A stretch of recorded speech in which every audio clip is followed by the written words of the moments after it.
Helium gas আমাদের প্রথমে বলবো পর্যাপ্ত পরিমাণ স্টক আমাদের আছে এবং যারা সাপ্লাই দেন আমাদের বিওএল থেকে আগে নেওয়া হয়তো এখন মানে ইনস্টিটিউট অফ বিওএল আরেকটা কোম্পানি দিচ্ছে লিন্ডে।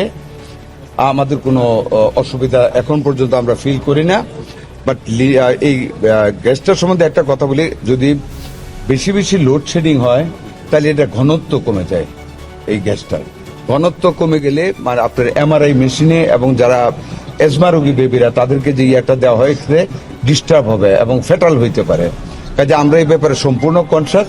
আমাদের হিলিয়াম গ্যাসের আমাদের কোনো অসুবিধা নেই, স্টক আছে এবং তারা বলছে পর্যাপ্ত পরিমাণ তারা অনেক মাস পর্যন্ত দিতে পারবে। এরপর আমরা প্রস্তুত আছি, আমরা ফার্দার মানে অন দা চ্যানেলে আমাদের এটা ইম্পোর্ট করার ব্যবস্থা রয়ে গেছে, আমরা কাজ শুরু করেছি।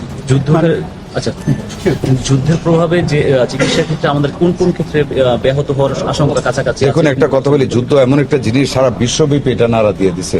কারণ মেইন জিনিস যেটা world is running on the fuel, সেই ফুয়েল যদি আপনার পর্যাপ্ত পরিমাণে না থাকে, ধরেন এই যে হসপিটালগুলি আছে আমাদের কোথায় কোথায় সার্বক্ষণিক বিদ্যুৎ প্রয়োজন, ওটিতে দরকার, আইসিইউতে দরকার, সিসিইউতে দরকার, বেবি কেয়ার ওয়ার্ডে দরকার। এখন আপনার যদি বিদ্যুৎ না থাকে, একটা লেবার রুমে দরকার, একটা মা প্রসূতিকালে যদি অন্ধকারে পড়ে থাকে তাহলে আপনি কি করবেন?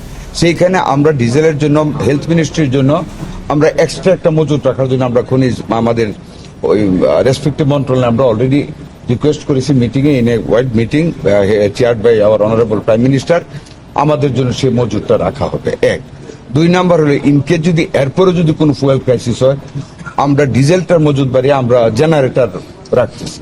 আর বিদ্যুতের জন্য আমরা ইমার্জেন্সি লাইন ডাবল করে লাইন করতেছি, একটা লাইন ফল করলে যেন আরেকটা গ্রিড থেকে যেন অন্তত ওই 5টা রুমে যেন বিদ্যুৎ আমরা দিতে পারি।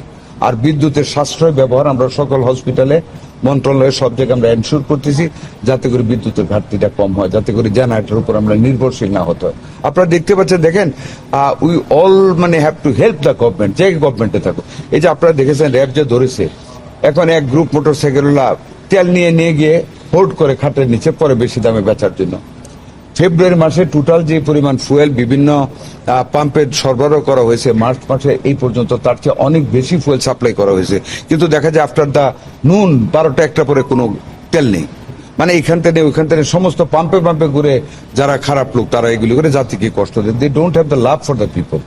এগুলো আমাদের দেখতে আপনারাও হেল্প করতে হবে, আপনারাই পারেন। কিন্তু যে দেখেন আমি যেটুকু পর্যন্ত এই স্বাস্থ্য সেবার খাতে ভালো কাজ তো এখনো করতে পারিনি, যেটুকু করতে চেষ্টা করতেছি আপনাদের সাহায্যে, আপনারা সহযোগিতা করুন। আমি ইজ্জতের সাথে সম্মান করে শ্রদ্ধা জানাই আপনাদের সহযোগিতা। মাননীয় মন্ত্রী, বিভিন্ন জায়গায় হামের প্রকোপ একটা দেখা যাচ্ছে, ইনশাআল্লাহ উই আর ফাইটিং।